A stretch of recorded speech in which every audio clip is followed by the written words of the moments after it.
नमस्कार, मैं हूं दीप्ति भटनागर और आप देख रहे हैं एसआर मध्य प्रदेश।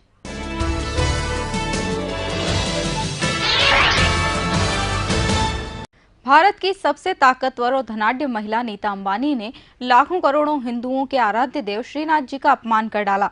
यह अपमान नीता अंबानी द्वारा अपने ब्लाउज पर श्रीनाथ जी का चित्र बनवाने से हुआ है। नीता की इस हरकत से आहत बजरंग दल अब कानूनी कार्यवाही करने की सोच रहा है। आइए इसी पर देखते हैं हमारी खास पेशकश, श्रीनाथ जी का अपमान।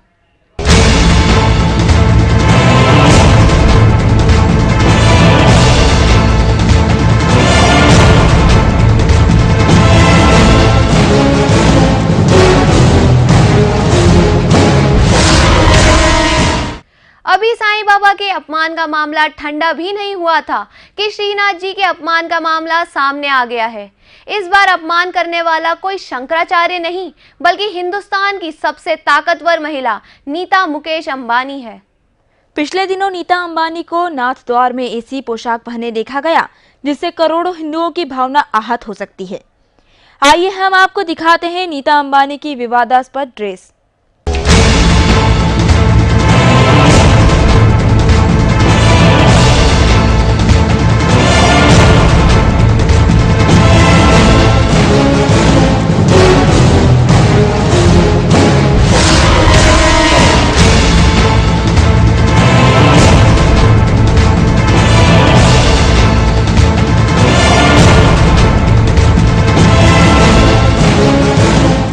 तो देखा आपने नीता के इस ब्लाउज को। नीता ने अपने ब्लाउज पर बनवा रखी है भगवान श्रीनाथ जी की तस्वीर। जी हाँ, वही श्रीनाथ जी जो करोड़ों हिंदुओं के आराध्य और श्रद्धा के पात्र हैं। गौर से देखिए नीता अंबानी का ब्लाउज। दुनिया की अमीर महिलाओं में से एक नीता ने अपनी पीठ पर पहन रखे हैं भगवान श्रीनाथ।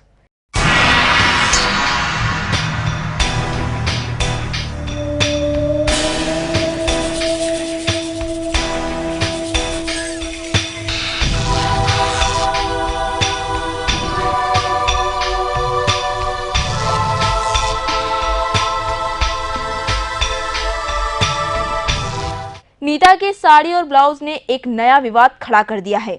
सवाल यह है कि क्या भगवान के चित्र वाले ब्लाउज पहने जा सकते हैं? यह श्रद्धा और आस्था के साथ साथ कानून का विषय भी है।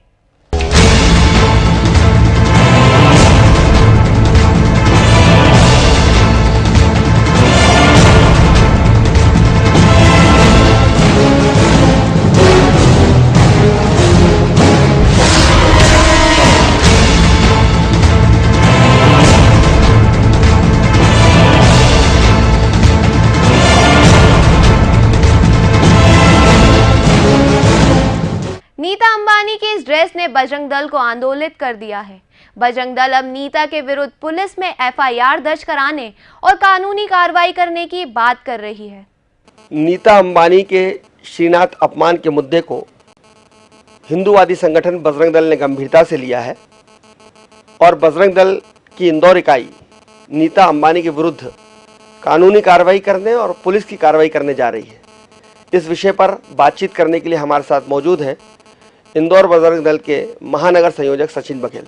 सचिन जी, जिस तरह से नीता अंबानी अपने ब्लाउज पर श्रीनाथ जी की तस्वीर लेकर घूम रही हैं, पहन रही हैं, क्या आपकी भावना इससे आहत हुई है? देखिए, ईश्वर जो है वह श्रद्धा, आस्था और पूजने के लिए है, वह प्रदर्शन के लिए नहीं है। और जब ईश्वर प्रदर्शन के लिए होता है तो फिर उनकी दुर्गति इस तरह से होती है। यहाँ फैशन की वस्तु बना दिया। बिल्कुल बिल्कुल, फैशन की वस्तु तो बना दिया है। यदि आपकी आस्था और श्रद्धा यदि श्रीनाथ जी से है तो आप मीरा की तरह घूमे ना भिक्षुणी बनकर, किसने ना किया आपको? लेकिन आप जो मीरा और जहाँ राधा और जहाँ शबरी हुई है, आप उस परंपरा को, या उस परंपरा को आप हमारी जो है उसको ठेस पहुंच रहे हैं। आप इनके खिलाफ पुलिस में एफआईआर, हम लोग एफआईआर इसमें बिल्कुल, इसमें हमारी धार्मिक भावना इससे आहत हुई है।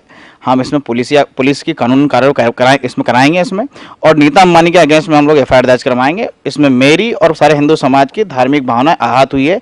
हर कृष्ण भगवान का जो भक्त है उसकी धार्मिक भावना आहत हुई है। सचिन, आपको शायद पता नहीं होगा, मैं बता दूं कि नीता अंबानी मुकेश अंबानी की पत्नी है, तो पता है आपको।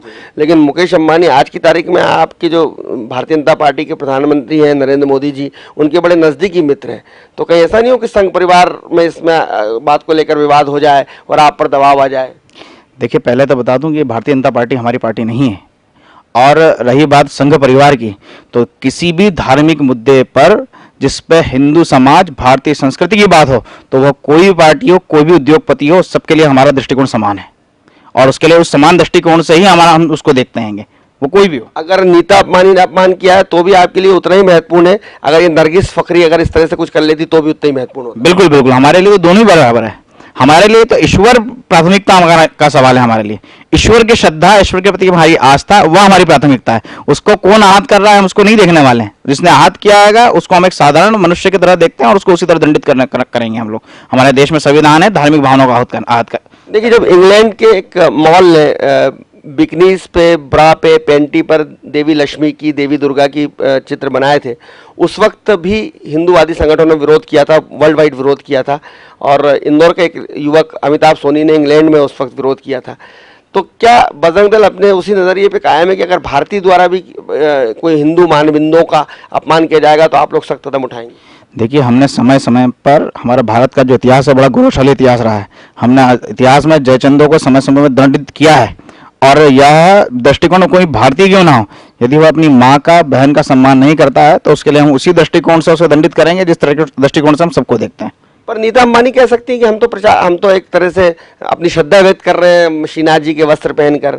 साधु संत भी तो ओम ओम लिखा हुआ है, जय श्री कृष्णा लिखा हुआ पहनते हैं। आपने भी पहन रखा है, ये ओढ़ रखा है दुपट्टा, इस पर बजरंग दल लिखा हुआ है, बजरंगबली की तस्वीर बनी हुई है।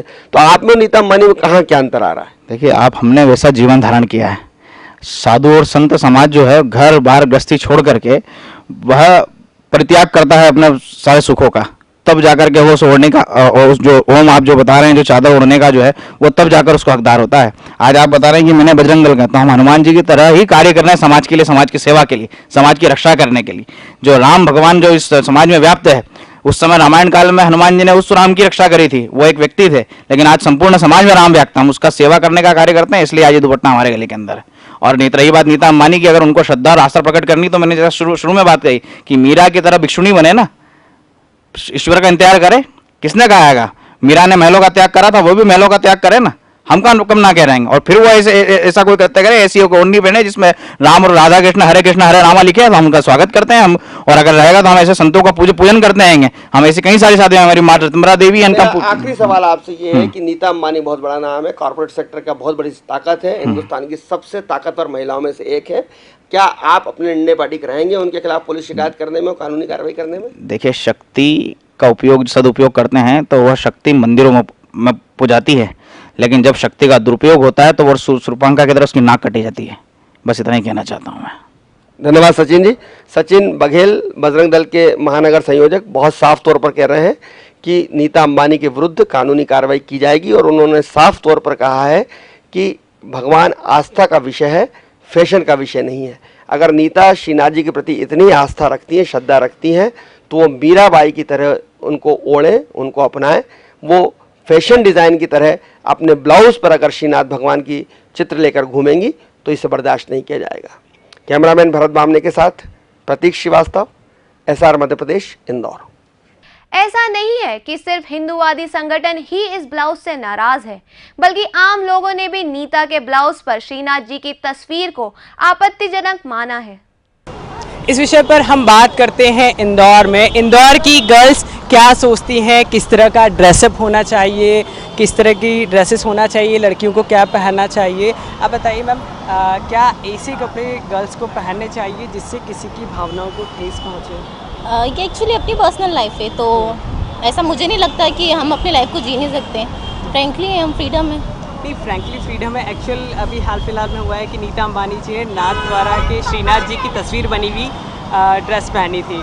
उसको लेकर के ऐसा नहीं लगता है कहीं ना कहीं हमारी हिंदुओं की भावनाओं को, किसी की भावनाओं को ठेस पहुँचती है? हाँ, ऑब्वियसली वो एक कल्चर है हमारा, तो आई थिंक उसको लेकर इतना ऑब्जेक्ट नहीं करना चाहिए। तो आप सही मानती हैं कि भगवान के कपड़ों की ड्रेस पहना जा सकता है? नो, पर्सनली हमेशा नहीं। लाइक हम उससे चाहें कि उसे फैशन में लाएं तो वो एक तरीके से गलत होगा। नहीं, वो बात सही है कि ड्रेसअप, फ्रीडम, सब चीज़ अलग है, पर एक कल्चर को भी ध्यान में रखना चाहिए कि हमारा कल्चर क्या है। कहीं ना कहीं कल्चर हमारा इम्पैक्ट नहीं होना चाहिए। ड्रेसअप से कल्चर खराब ना हो। या राइट। हाँ मैम, बताएं किस तरह की भगवान की ड्रेसअप वाली ड्रेसेस को तो पहनना चाहिए, कहीं ना कहीं हमारी संस्कृति पर असर पड़ता है इसका? यस, आई थिंक नहीं पहनना चाहिए बिकॉज हमारे पास ऑलरेडी इतने सारे ऑप्शंस हैं, many options we have, so why we should wear this type of clothes. So I think according to me it's not compulsory, it's not a good thing to wear this type of clothes.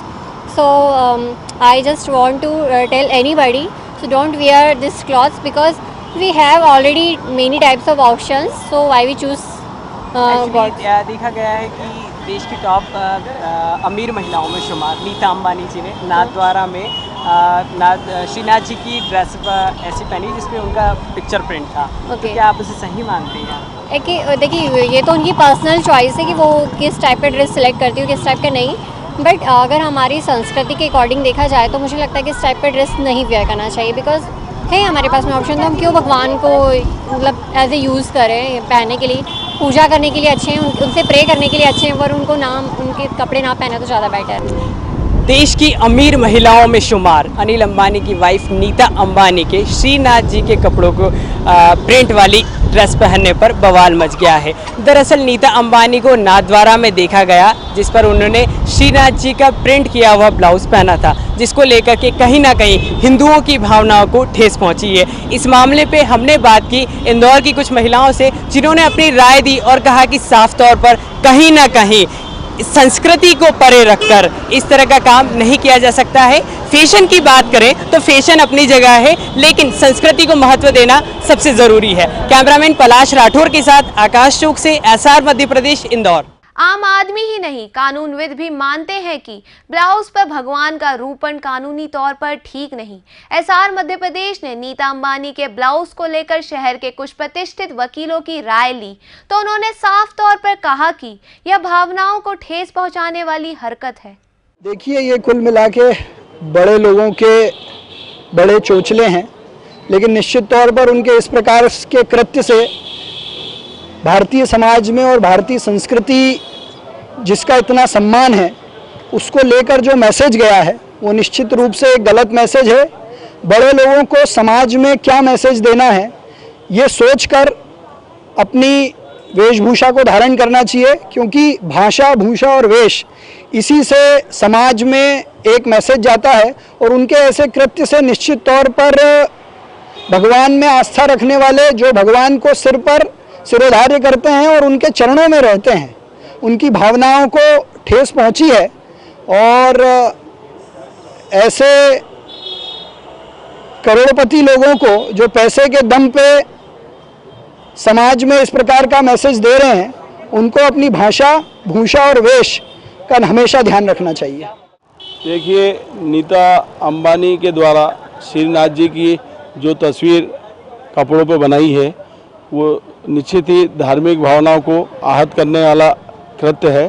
और श्रीनाथ जी को मानने वाले जितने भी भक्त हैं उनको कपड़ों पर बनाई गई श्रीनाथ जी की तस्वीर से मानसिक रूप से, धार्मिक रूप से ठेस पहुंचती है.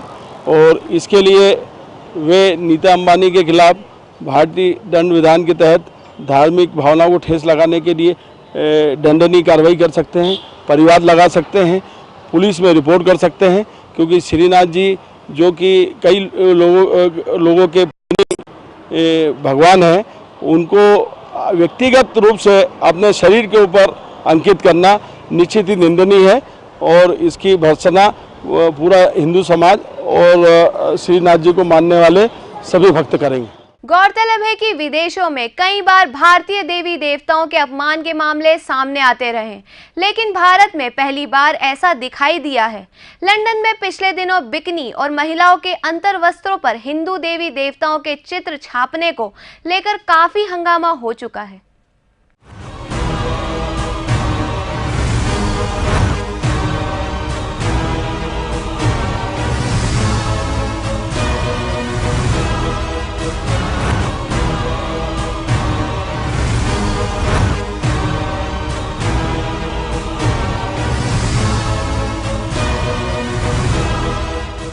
आज से कुछ वर्ष पूर्व लंदन के एक डिपार्टमेंटल स्टोर ने महिलाओं के काम आने वाली बिकनी और अंतर वस्त्रों पर लक्ष्मी और दुर्गा जी के चित्र छापकर हंगामा खड़ा कर दिया था. तब इंदौर मूल के लंदन निवासी एक नौजवान अमिताभ सोनी ने उसका तगड़ा विरोध कर मॉल के सामने धरना तक दे डाला था। एक अकेले अमिताभ के कारण लंदन के उस डिपार्टमेंटल स्टोर को अपनी वो विवादास्पद ड्रेस सीरीज काउंटर से हटानी पड़ गई थी। एक अकेले भारतीय ने भले ही लंदन के डिपार्टमेंटल स्टोर को झुकने के लिए मजबूर कर दिया हो, लेकिन क्या भारत में किसी का इतना साहस है कि वो सबसे ताकतवर महिला नीता अंबानी की इस हरकत का विरोध कर सके? क्या कोई भारत की इस अमीरजादी को बताएगा कि श्रीनाथ जी हृदय में बसने वाले देव हैं, ना कि पीठ पर टंगने वाली कोई कलाकृति? तो ये थी हमारी खास पेशकश श्रीनाथ जी का अपमान। ताज़ा खबरों के लिए देखते रहिए एसआर मध्य प्रदेश।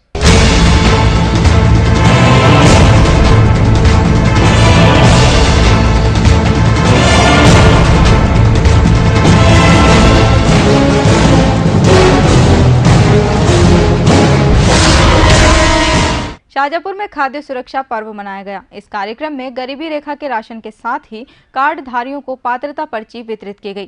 कार्यक्रम में शाजापुर विधायक अरुण भीमावत, नगर पालिका अध्यक्ष प्रदीप चंद्रवंशी व कलेक्टर प्रमोद कुमार गुप्ता मौजूद थे।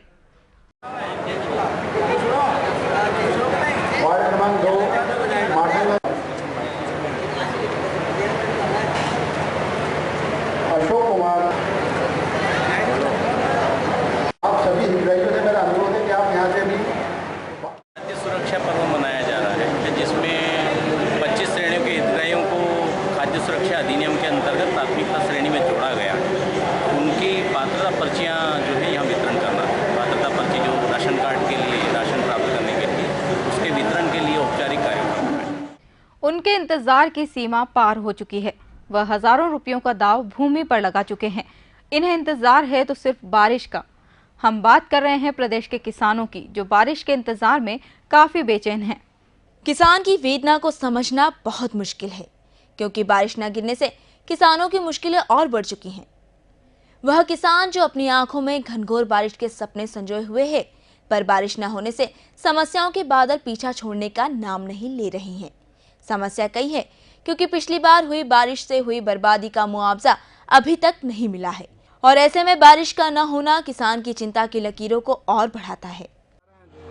यह कहना चाहिए साहब, सोयाबीन तो पहले नहीं हुई से हमारे वह बेकार हो गई। अब मोल खिलाया, वह बोदी, वह भी एक बार बताऊंगा, धनवा दिखे हरी लीली और तो खत्म हो चुकी हुआ। तो आपकी कितनी उम्र हो गई अभी तक? हमारी उम्र एक बार बताओ 81 साल। 81 साल में आप ऐसा कभी देखा कि इतनी लेट? कभी भी नहीं देखा।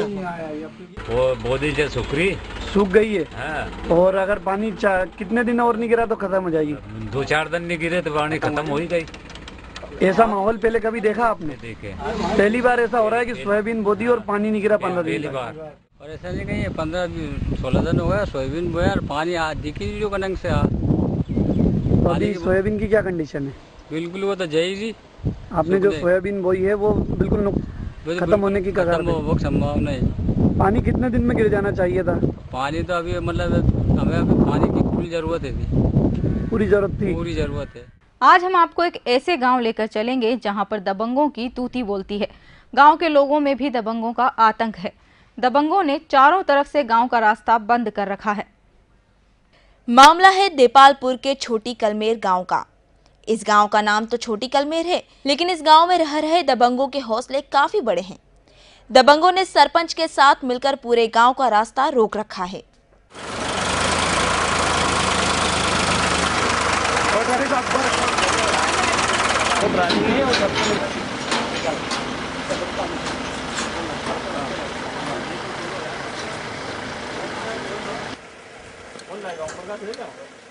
जब हमारे संवाददाता ने रास्ता रोके जाने का कारण पूछा तो पता चला कि दबंगों की जिद है कि जब तक पटवारी उनकी जमीन उन्हें नहीं देते, वह इसी तरह से गांव को अपने कब्जे में रखेंगे। आइए अब हम आपको बताते हैं कि पुलिस को भी इन दबंगों से काफी डर लगता है। सुनिए दबंगों और पुलिस की वार्तालाप। सीमांकन का ये तो खबर करी गांव वालों ने, एसडीओ साहब को, तो हम आए और इधर से चले आ रहे हैं। तब बात किससे करें? तो सुना आपने, छोटी कलमेर के इन दबंगों से जब पुलिस इस तरह डरती है तो गांव के लोगों का क्या हाल होता होगा। एसआर मध्य प्रदेश के लिए देपालपुर से अजय जैन। पिछले 4 सालों से सरकार को चेताने का काम कांग्रेस कर रही है, लेकिन आज तक सरकार ने इस पर ध्यान नहीं दिया है। यह कहना है कांग्रेस प्रवक्ता अभय दुबे का। दुबे इंदौर में प्रेस क्लब द्वारा आयोजित सरकार की साख पर संकट विषय पर टॉक शो में अपनी बात रख रहे थे। अभय दुबे ने इन सारी बातों को लेकर भाजपा सरकार को आड़े हाथों लिया। आरटीओ आरक्षक भर्ती परीक्षा, पुलिस सब इंस्पेक्टर, सूबेदार, प्लाटून कमांडर भर्ती परीक्षा, पुलिस कांस्टेबल भर्ती परीक्षा 2012 एवं सेवा, मध्य प्रदेश राज्य सहकारी dairy federation, junior recruitment test, कनिष्ठ आपूर्ति अधिकारी एवं नापतोल निरीक्षक चयन परीक्षा तथा मेडिकल फ्री पीजी परीक्षा में भी जो अलग अलग समय में हुई है, अलग अलग तरीके से अभ्यर्थियों को पास कराया है, जिसमें प्री पीजी परीक्षा के बारे में नितिन महेंद्रा ने मुझे, डॉक्टर विनोद भंडारी वगैरह वगैरह। अर्थात आरोपी खुद स्वीकार कर रहा है कि परिवहन आरक्षक की भर्ती में हमने घोटाला किया और सरकार कहती है कि परिवहन आरक्षक की भर्ती में कोई घोटाला न हुआ। उन्होंने अपनी सूची जनता के सामने पब्लिक डोमेन में डाली। वहीं भाजपा की ओर से प्रदेश प्रवक्ता हितेश वाजपेयी ने सरकार का मजबूत पक्ष रखते हुए कहा कि माना कि व्यापम में गड़बड़ियां हुई हैं और इन्हीं को रोकने के लिए सरकार व्यापम अधिनियम लाने की तैयारी कर रही है। उन्होंने पीएससी को लेकर सामने आई गड़बड़ियों की जांच की एसटीएफ को सौंपने पर विचार करने की बात कही। व्यापम में जो गड़बड़ियां हुई हैं उससे न केवल सरकार की साख को बल्कि ऐसी संस्थाओं पर जो प्रश्न चिन्ह लगे हैं उनकी जो साख पर बात आई है उसको सुधारना, और उससे सरकार भी आहत है, हम सभी आहत हैं, और उसको सुधारने का काम भी हम लोग मजबूती से कर रहे हैं। हम चुनी हुई सरकार इस प्रदेश में चलाते हैं, ये हमारा दायित्व है। जनता ने हमें जनादेश दिया है, बहुमत से दिया है, तो ये हमारी जिम्मेदारी है कि हम उस साख को वापस लेकर आएं। और मैं आज आपको विश्वास दिलाता हूं, मेरी वाणी के प्रत्येक शब्द के पीछे हमारे मुखिया शिवराज सिंह चौहान स्वयं खड़े हैं। वे स्वयं चाहते हैं कि खोई हुई साख वापस आना चाहिए। लेकिन ये बात सच है कि इस पूरे अनियमितता से, जिसको आप घोटाला कहते हैं, रेगुलरिटी कह सकते हैं, जो कुछ भी कहें, वे स्वयं और हम सभी बेहद आहत हैं, क्षुब्ध हैं। और यह बात भी मैं कहना चाहूंगा, यहाँ उल्लेखनीय है कि इस घोटाले में जितने भी लोग शामिल हैं, एसटीएफ काम कर रही, सारे सबूत आपके सामने हैं, आ ही रहे हैं, एसटीएफ के पास है, चार्जशीट पुटअप हो रही है, हाईकोर्ट मॉनिटरिंग कर रहा है, ट्रायल कोर्ट में विषय चल रहा है। सब्जुडाइज मैटर के बहुत सारे जो एविडेंसेस है उस पर मैं बात करना नहीं चाहूंगा, लेकिन पर्याप्त एविडेंसेस हैं और जो इसके आरोपी हैं उनको कड़ी से कड़ी सजा मिले, जिससे कि सपने में भी कोई ये काम करने के लिए ना सोचे। ये मध्य प्रदेश सरकार की इच्छा शक्ति है और ये आप होते हुए देखेंगे। कार्यक्रम में मौजूद अन्य प्रवक्ताओं में आरटीआई कार्यकर्ता आनंद राय, अजय दुबे एवं संस्था जस्टिस मेडिकल की ओर से अभय चोपड़ा ने अपनी बात रखते हुए व्यापम घोटाले के तमाम आंकड़ों और पहलुओं पर सरकार और विपक्ष दोनों को आड़े हाथों लिया। इंदौर में ऑटो रिक्शा के किराए में वृद्धि के बाद जल्द ही बस का सफर भी महंगा हो सकता है। लगातार बढ़ रहे डीजल के दामों का हवाला देकर बस ऑपरेटरों ने किराया बढ़ाने की मांग करते हुए बैठक भी आयोजित की है। बस का सफर भी अब महंगा होने वाला है।